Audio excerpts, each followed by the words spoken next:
Hello students, कैसे हैं आप लोग। आशा है सब स्वस्थ होंगे। विद्यार्थियों, आज के वीडियो जो कि तृतीय वर्ष स्नातक से संबंधित है, फर्स्ट पेपर जिसका कि नाम मुद्रा, बैंकिंग और लोक वित्त है। हम इसके सिलेबस की चर्चा करेंगे और सामान्य परिचय इसका प्राप्त करेंगे। विद्यार्थियों, हमारी पढ़ाई का सिस्टम यह रहेगा कि आपको किसी भी टॉपिक पर वीडियो उपलब्ध कराया जाएगा और उसके नोट्स या बुक्स से स्क्रीनशॉट्स, जो भी मैटर अच्छा हो, उपलब्ध कराया जाएगा। फिर आपसे एक छोटी सी परीक्षा ली जाएगी जिसका उत्तर आपको तैयार करना है। जो 2 दिन में आपने सीखा, तीसरे दिन उस पर आपने क्या सीखा, ईमानदारी से उस पर लिख के आप ग्रुप में सेंड करेंगे और वो आपका असाइनमेंट होगा, जिसको चेक करके ये देखा जाएगा कि पढ़ाने के तरीके में किस प्रकार से परिवर्तन करने हैं। इस सिस्टम के बारे में और भी मैं जानकारी देता रहूँगा।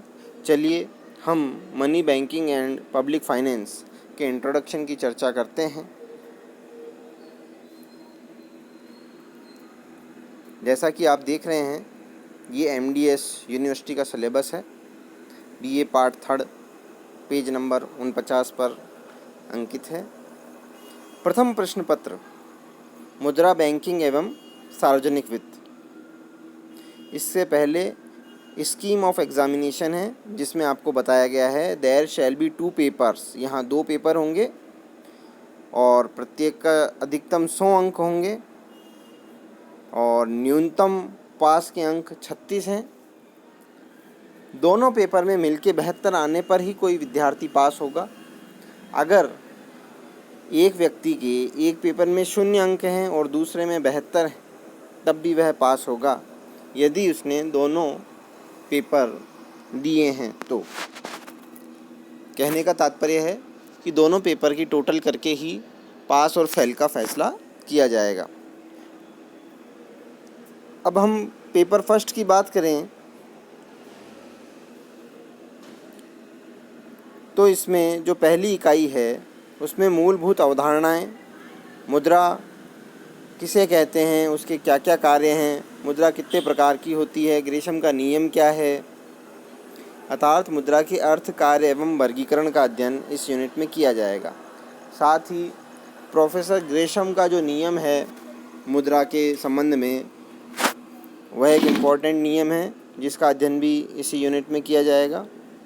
साथ ही पूंजीवादी, समाजवादी और मिश्रित अर्थव्यवस्था में मुद्रा का क्या महत्व है, मुद्रा क्या क्या कार्य इन अर्थव्यवस्थाओं में करती है, वो अध्ययन किया जाएगा। नोट जारी करने की क्या व्यवस्था है, मेनली इसकी 2 व्यवस्था है, धात्विक मुद्रा की और कागजी मुद्रा की, वो समझी जाएगी।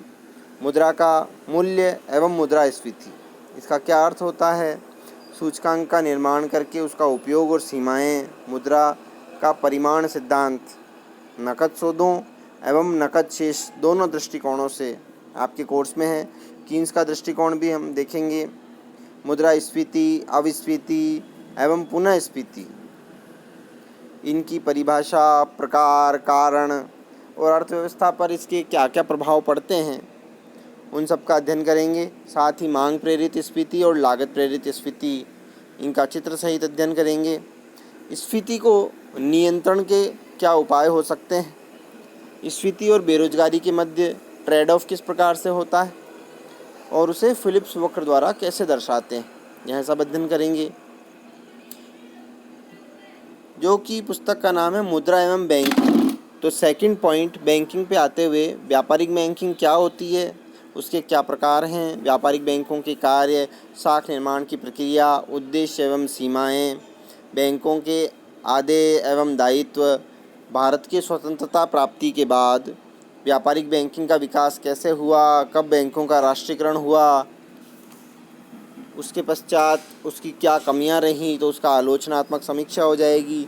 और भारत में वर्तमान में भी बैंकिंग क्षेत्र में क्या क्या सुधार हो रहे हैं, उनका अध्ययन भी करेंगे। तो स्टूडेंट्स ये आपकी फर्स्ट यूनिट हो गई।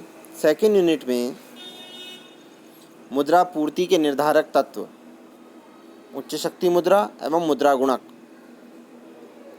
ये इसका हेडिंग है और इसमें 3 पार्ट इस यूनिट में भी।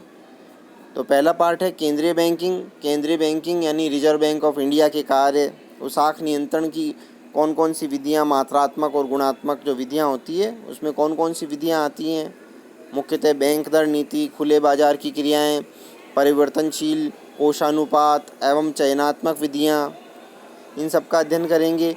भारतीय रिजर्व बैंक का क्या कार्य है, क्या महत्व है और भारत के विशेष संदर्भ में मौद्रिक नीति के क्या क्या उद्देश्य हैं और सीमाएं क्या हैं, ये अध्ययन किया जाएगा। सार्वजनिक वित्त की प्रकृति एवं क्षेत्र, जो हमने पेपर का नाम है मनी बैंकिंग एवं फाइनेंस, उसमें फाइनेंस वाला पोर्शन शुरू हो गया है। ये आपके 50% सिलेबस का पार्ट यही है, जिसमें 1.5 यूनिट आती है। टोटल 3 यूनिट है, उसमें से आधी यूनिट मुद्रा पर है, आधी प्लस आधी बैंकिंग पर है, आधी प्लस 1 यानी कि 1.5 फाइनेंस पे। तो सार्वजनिक वित्त की प्रकृति एवं क्षेत्र, निजी वित्त और सार्वजनिक वित्त में अंतर, यानी कि एक व्यक्ति के वित्त और सरकार के वित्त में अंतर, सार्वजनिक बनाम निजी वस्तुएं, अधिकतम सामाजिक लाभ का सिद्धांत, ये बहुत महत्वपूर्ण है विद्यार्थियों। साथ ही बाजार की असफलता, सरकार का महत्व, इन सारे टॉपिक का अध्ययन किया जाएगा। सार्वजनिक व्यय का क्या अर्थ है, उसका क्या वर्गीकरण है, उसके प्रमुख सिद्धांत, सार्वजनिक व्यय के नियम, अर्थव्यवस्था पर उनके प्रभाव, किन व्यक्तियों पर उसका क्या प्रभाव होता है, भारत के सार्वजनिक व्यय की प्रवृत्तियाँ और वृद्धि के कारण, भारत में सार्वजनिक व्यय क्यों बढ़ रहा है उसके कारणों का अध्ययन, ये सब द्वितीय यूनिट में आएगा। अब तृतीय यूनिट की चर्चा करते हैं। थर्ड यूनिट में टैक्सेशन, करारोपण, जो कि सार्वजनिक वित्त का महत्वपूर्ण अंग है, उसका अध्ययन किया जाएगा। सार्वजनिक आय के स्रोत क्या क्या हैं, करारोपण, कर का अर्थ, कर के नियम, कर का वर्गीकरण, कर भार का वितरण, जिसमें लाभ एवं भुगतान सामर्थ्य का सिद्धांत आता है, कराधान, करापात एवं कर विवर्तन, ये 3 तकनीकी शब्द हैं, इनका अर्थ और इसका कार्यकरण समझेंगे। कर देने की क्षमता, करारोपण के प्रभाव, एक अच्छी कर प्रणाली के गुण, केंद्र सरकार और राजस्थान सरकार की कर आय की प्रमुख प्रवृत्तियाँ, इनका भी अध्ययन करेंगे। नेक्स्ट टॉपिक आ जाएगा सार्वजनिक ऋण एवं वित्तीय प्रशासन। विद्यार्थियों, हमको पता है कि जब हमारा व्यय हमारी आय से अधिक हो जाता है तो हमें ऋण लेना पड़ता है। सरकारों के साथ भी यही प्रक्रिया होती है। तो सार्वजनिक ऋण या उधार के स्रोत क्या हैं, सार्वजनिक ऋण के अर्थव्यवस्था पर क्या प्रभाव पड़ते हैं, ऋण परिशोधन यानी पुनर्भुगतान की क्या विधियां हैं, भारत के सार्वजनिक ऋण में वृद्धि के क्या कारण रहे हैं, सार्वजनिक बजट, बजट के प्रकार, बजट का आर्थिक एवं कार्यात्मक वर्गीकरण, जैसे zero base budgeting, revenue budgeting, capital budgeting, ये सब देखेंगे। भारत में बजट की तैयारी एवं पारित करना, बजट घाटे की विभिन्न अवधारणाएं, ये भी बहुत महत्वपूर्ण है। साथ ही केंद्र एवं राज्य सरकारों के नवीनतम बजट, साल 2020 के जो बजट रहेंगे उसका अध्ययन भी हम करेंगे। तो विद्यार्थियों, ये एक सामान्य परिचय और सिलेबस से इंक्लूड करके एक वीडियो बनाया गया है। उम्मीद है आपके लिए उपयोगी होगा, आप इसे सुने। साथ ही इसमें दिखाई गई स्लाइड्स के नोट्स आपको उपलब्ध कराए जाएंगे, उनको पढ़ें और उस पर आधारित जो आपका एक मूल्यांकन प्रक्रिया होगी, एक छोटा सा लघु प्रश्न पत्र 1 या 2 प्रश्नों का आपको दिया जाएगा, उसका विधिवत उत्तर बना के प्रेषित करें। ये सिस्टम हमारा रहेगा।